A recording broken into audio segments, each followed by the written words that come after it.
Hello friends, welcome to மாங்கனி சமையல். இன்றைக்கி நம்ம மாங்கனி சமையலில் நல்ல ஒரு சூப்பரான டேஸ்ட்டில் காளான் கிரேவி எப்படி பண்ணுறதுன்னு தான் பார்க்க போகிறோம். ஸோ இன்றைக்கி இந்த காளான் கிரேவி பார்த்திங்க அப்படின்னா நம்ம ரெஸ்டாரண்ட் ஸ்டைலில் செய்ய போகிறோம். இது சப்பாத்தி, நான், அப்புறம் இட்லி, தோசை கடையெல்லாம் தொட்டுக்கிறதுக்கு டேஸ்ட் அவ்வளோ ரொம்ப அட்டகாசமாக இருக்கும்.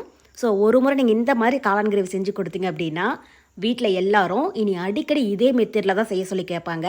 ஏன்னா இது அந்தளவுக்கு நல்ல டேஸ்ட்டாக இருக்கும். ஸோ கண்டிப்பாக நீங்கள் ட்ரை பண்ணி பாருங்கள். சரி வாங்க, இப்போ இந்த காளான் கிரேவி எப்படி பண்ணுறதுன்னு பார்க்கலாம். இப்போ முதல்ல இந்த காளான் கிரேவி பண்ணுறதுக்கு நான் இங்கே ஒரு 200 கிராம் அளவுக்கு காளானை நல்லா கழுவிட்டு பாருங்கள், இது மாதிரி சின்ன சின்னதாக கட் பண்ணி எடுத்து வச்சுருக்கேன். காளானை கட் பண்ணுறதுக்கு முன்னாடி நல்லா கழுவிட்டு அதுக்கப்புறமா கட் பண்ணிக்கோங்க. அப்போ தான் இதுலேருந்து தண்ணி விடாமல் இருக்கும். அதே மாதிரி ரொம்பவே பொடியாக கட் பண்ண வேண்டாம். இது மாதிரி 2-3 கட் பண்ணி சேர்த்துக்கோங்க. இது வதங்கினதுக்கு அப்புறமா பார்த்திங்க அப்படின்னு நல்லாவே சுண்டிடும். இப்போ இதில் ஒரு 1/4 டீஸ்பூன் மஞ்சள் தூள் சேர்த்துக்கோங்க. கூடவே 1/2 டீஸ்பூன் மிளகாய் தூள், அப்புறம் 1/2 டீஸ்பூன் கரம் மசாலா, இதுக்கு தேவையான அளவு உப்பு, இதெல்லாம் சேர்த்துட்டு இப்போ இந்த மசாலா எல்லாமே காளானோட ஒன்று நல்லா சேர்ந்து வர மாதிரி பாருங்கள், இந்த மாதிரி நல்லா மிக்ஸ் பண்ணிக்கோங்க. இப்போ இதில் தண்ணி எதுவும் சேர்க்க வேண்டாம். தண்ணி சேர்க்காமல் நல்லா மிக்ஸ் பண்ணி இப்போ இதை அப்படியே ஒரு ஓரமாக வச்சுடுங்க.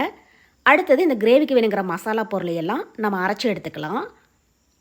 இப்போ இதுக்கு ஒரு மிக்ஸி ஜாரில் நான் இங்கே பெரிய சைஸில் நல்லா பழமாக 2 தக்காளி கட் பண்ணி வச்சுருக்கேன். அதை உள்ள சேர்த்துடலாம். கூடவே ஒரு 10 போல் முந்திரி பருப்பு 10 நிமிஷம் போல் சுடுதண்ணியில் நல்லா ஊற வச்சு எடுத்துருக்கேன். அதையும் சேர்த்துடலாம். முந்திரியை சுடுதண்ணியில் ஊற வச்சுட்டு சேர்த்துக்கோங்க. அப்போ தான் நல்லா நைஸாக அரைப்பட்டு வரும்.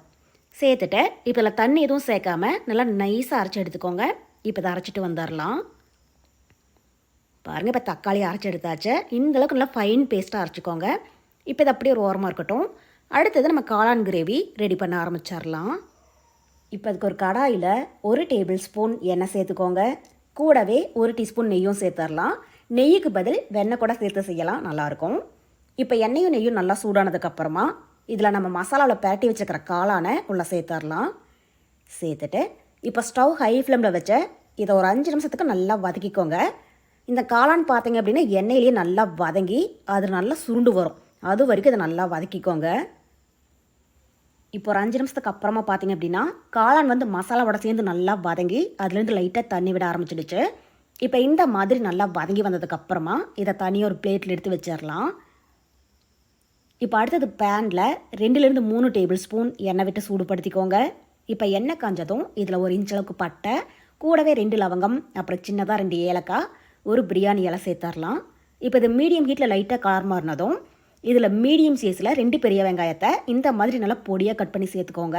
கூடவே ஒரு பச்சை மிளகாய் கட் பண்ணி சேர்த்துட்டு இப்போ இந்த வெங்காயம் லைட்டாக கண்ணாடி மாதிரி ஆகிற அளவுக்கு வதக்கிக்கோங்க. ஸோ நான் மீடியம் சைஸில் 2 பெரிய வெங்காயம் சேர்த்துருக்கேன். இதுவே பெருசாக இருந்துச்சுன்னா 1 சேர்த்திங்கனாலே போதும். இப்போ வெங்காயம் ஓரளவுக்கு வதங்கினதும் இதில் ஒரு 2 டீஸ்பூன் இஞ்சி பூண்டு விழுது சேர்த்துக்கோங்க.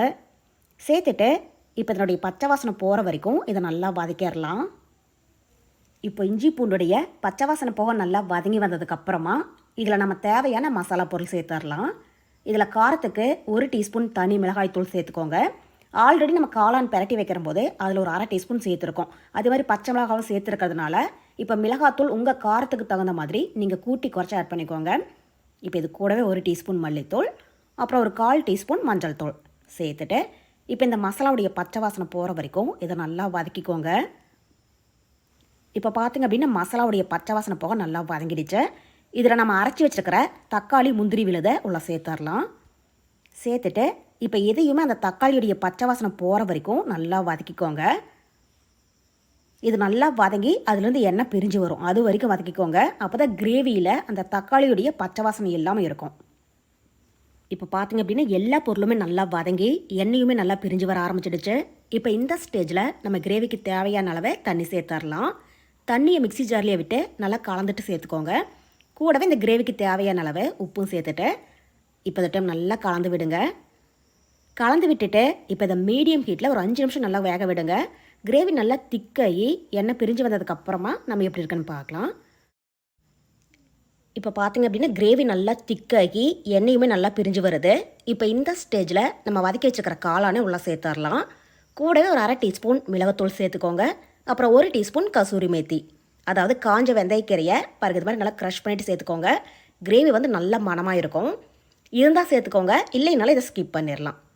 சேர்த்துட்டு இப்போ டைம் நல்லா கலந்து விடுங்க. கலந்து விட்டுட்டு நீங்கள் கிரேவியோடைய கன்சிஸ்டன்சி செக் பண்ணி பாருங்கள். ரொம்பவே திக்காக இருக்கிற மாதிரி இருந்துச்சுன்னா தேவைப்பட்டால் இன்னும் கொஞ்சமாக தண்ணி சேர்த்துக்கோங்க. ஏன்னா நம்ம முந்திரி பருப்பு அரைச்சி சேர்த்துருக்கிறதுனால கிரேவி பார்த்திங்க அப்படின்னா நல்லாவே திக்காகும். அவ்வளோதான். இப்போ கடாயோடைய மூடி போட்டு மூடி வச்சிடலாம். இது மீடியம் ஹீட்டில் ஒரு 5 நிமிஷம் இருக்கட்டும். 5 நிமிஷத்துக்கு அப்புறமா நம்ம எப்படி இருக்குன்னு பார்க்கலாம். அப்பப்போ இடையில ஓப்பன் பண்ணி கிளறி விடுங்க. இப்போ ஒரு 5 நிமிஷம் போல் ஆகிடுச்சு. மூடி ஓப்பன் பண்ணி பார்க்கலாம். பாருங்கள், இப்போ காளான் கிரேவி சூப்பராக தயாராகிடுச்சு. கிரேவி நல்லா திக்காகி எண்ணெயுமே நல்லா பிரிஞ்சு வர ஆரம்பிச்சிடுச்சு. இப்போ இதில் கடைசியாக வாசனைக்காக பொடி பொடியாக கட் பண்ணினேன் கொஞ்சம் மல்லி இலை தூவி விட்டுறலாம். கூடவே ஒரு டீஸ்பூன் அளவுக்கு சர்க்கரை, அப்படி இல்லைன்னா பொடிச்ச வெல்லம் சேர்த்துக்கோங்க. ஸோ இது சேர்க்குற போது அந்த புளிப்பு காரம் இது எல்லாத்தையுமே பேலன்ஸ் பண்ணி கிரேவி எப்படி நம்ம ரெஸ்டாரண்ட்டில் சாப்பிட்ற மாதிரியே நல்ல டேஸ்ட்டாக இருக்கும்.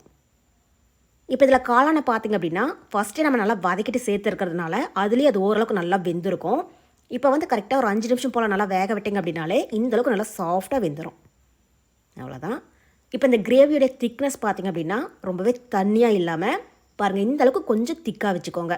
அப்போ தான் சப்பாத்தி, நான், அப்புறம் இட்லி தோசை கடையெல்லாம் தொட்டுக்கிறதுக்கு கரெக்டாக இருக்கும். இது ஆறுனதுக்கு அப்புறமா பார்த்திங்க அப்படின்னா இன்னுமே நல்லா திக்காகும். அவ்வளோதான். இப்போ இந்த ஸ்டேஜில் நம்ம ஸ்டவ் ஆஃப் பண்ணிடலாம். இப்போ நம்ம காளான் கிரேவி ரொம்ப ரொம்ப சூப்பராக தயாராகிடுச்சு. ஸோ கண்டிப்பாக நீங்களும் இதே மெத்தடில் வீட்டில் செஞ்சு பாருங்கள். செஞ்சு பார்த்துட்டு டேஸ்ட் எப்படி இருக்குன்னு மறக்காமல் கமெண்ட் பாக்ஸில் சொல்லுங்கள். என்னுடைய இந்த ரெசிபி வீடியோ உங்களுக்கு பிடிச்சிருந்தா லைக் பண்ணுங்கள். உங்கள் ஃப்ரெண்ட்ஸ் அண்ட் ரிலேட்டிவ்ஸ் கூட நிறைய ஷேர் பண்ணுங்கள். மறக்காமல் மாங்கனி சமையலுக்கு சப்ஸ்கிரைப் பண்ணுங்கள். நன்றி.